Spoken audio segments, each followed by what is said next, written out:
বাংলাদেশ তার আত্মমর্যাদা বিসর্জন দিয়ে কোন রাষ্ট্রের সাথে, কোন রাষ্ট্র, আই রিপিট, এটা শুধু ইন্ডিয়া না, কোন রাষ্ট্রের সাথে আত্মমর্যাদা বিসর্জন দিয়ে তার সম্পর্ক বা এনগেজমেন্ট করবে না।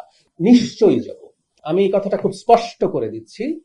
আমি যদি প্রপার ইনভিটেশন পাই, আমি নিশ্চয়ই যাব। আমি ভারতের সাথে এনগেজ করতে চাই, লজিক্যালি অ্যান্ড রেশনালি। কথাটা খুব ইম্পর্টেন্ট। ভারতের সাথে এনগেজ করার কথা বললে কারো কারো কাছে মনে হয় যে আমি দেশ বিকিয়ে দিতে যাচ্ছি। বাংলাদেশ বিকিয়ে দিয়ে ভারতের সাথে সম্পর্ক এই সরকার কখনো করবে না। এটা সবার আগে বাংলাদেশ বলছি আমরা। সো ভারতের সাথে আমরা এনগেজ করতে চাই আমাদের সমমর্যাদার ভিত্তিতে। আমরা ব্যবসা বাণিজ্য সহ আরো অনেক কিছুতে আমাদের উন্নতি করার সুযোগ আছে। আমরা যে জায়গায় ছিলাম সেখান থেকে তো আমরা নেমেও এসেছি। ইন্টারিমের সময় সম্পর্কটা যথেষ্ট খারাপ পর্যায়ে গেছে। সেগুলো সরিয়ে রেখে আমরা এনগেজ করতে চাই, ব্যবসা বাণিজ্য করতে চাই।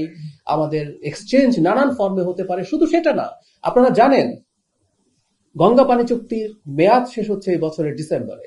আমাদের সেই পানি চুক্তি রিনিউয়াল নিয়ে কথা আছে, আমাদের তিস্তা চুক্তি নিয়ে কথা আছে। আমাদের পানি, আমাদের অভিন্ন আরো টোটাল 53টা নদী আছে। আমাদের সাথে তো আমাদের রাইট আছে। আমাদের ভারতের সাথে এনগেজ করতে হবে এবং সেখানে যদি কোনোভাবে রোল প্লে করতে পারি আমি সেটা লুফে নেব। আমার সাথে যে আচরণ হয়েছে সেই আচরণের জন্য আমি যা করেছি এটা ওই আচরণের একটা তাৎক্ষণিক প্রতিক্রিয়া।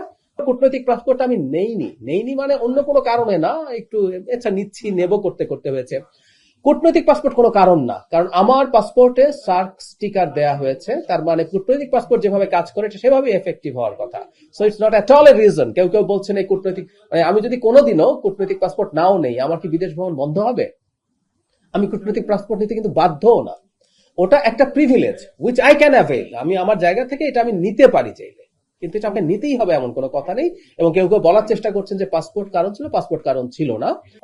যখন আমি পাসপোর্ট ফেরত চাইলাম তখন তাদের দিক থেকে খুবই আন্তরিকতাপূর্ণভাবে তারা, এটা বলতে হবে, তারা আমাকে রিকোয়েস্ট করেছেন। কিন্তু আমার মনে হলো হোয়াট হ্যাপেন্ড, এটার একটা প্রতিবাদ রেজিস্টার থাকা দরকার আছে। ভারত সরকারের সাথে এই মুহূর্তে যোগাযোগ আমাদের পররাষ্ট্র মন্ত্রণালয় করছেন। যাবতীয় যা যা হচ্ছে সব তাদের মধ্যে। এই জন্য বলছি এটা যেহেতু এখন পররাষ্ট্র মন্ত্রণালয়ের কাছে আছে, কি করণীয়, কি হবে, কি হচ্ছে, এটা তারাই বেটার জানে। আগের যে রেজিম ছিল আওয়ামী লীগের, শেখ হাসিনার রেজিমের বিরুদ্ধে অ্যাক্টিভিজম, লম্বা অ্যাক্টিভিজমের হিস্ট্রি আছে আমাদের, বহু বছর ব্লগে, তারপরে কলাম, টিভি টক শো, নিজের ইউটিউব চ্যানেল। রেশনাল কোনো ব্যাপারে যদি কারো আলোচনা আসে সেটা থাকা উচিত। এবং আমার মনে হয় যারা অ্যাক্টিভিস্ট আছেন তারাও রেশনালি কাজগুলো করবে। মানে আমি এটা আমার পক্ষপাতী, মানে আমি মাঝে মাঝে কখনো কখনো কোন রাষ্ট্রের প্রতিও যাতে কোনো আপত্তিকর, মারাত্মক আপত্তিকর কোনো মন্তব্য না হয়, এটা আমরা বা ইন্ডিয়া বা অন্য কোনো রাষ্ট্র, যে কোনো রাষ্ট্রই, আমাদের অ্যাক্টিভিস্টরা আমি মনে করি তাদের কাছে যদি মনে হয়, তারা যদি লজিক্যালি চিন্তা করতে পারেন, সেটা হতে পারে।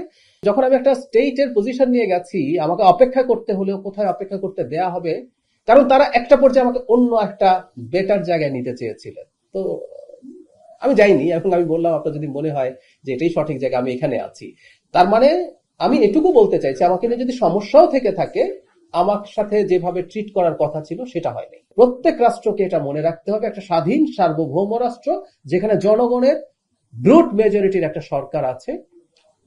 সার্বভৌম রাষ্ট্র হলেও শেখ হাসিনার সরকারের সাথে একভাবে ডিল করা যেত, কিন্তু একটা জনগণের ম্যান্ডেট প্রাপ্ত ব্রুট মেজরিটির একটা সরকারের সাথে সেই আত্মসম্মানটা যাতে সে রাখতে পারে সেভাবেই করতে হবে। এবং আমরা আগেও একটা কথা বলেছি, আবারও বলছি, এটা জেনারেল রুল, শুধু ইন্ডিয়ার না, অন্য যে কোনো দেশ, ব্যক্তির সাথে না, আসলে একটা রাষ্ট্রের সাথে, একটা রাষ্ট্রের জনগণের সাথে রিলেশন করতে হবে।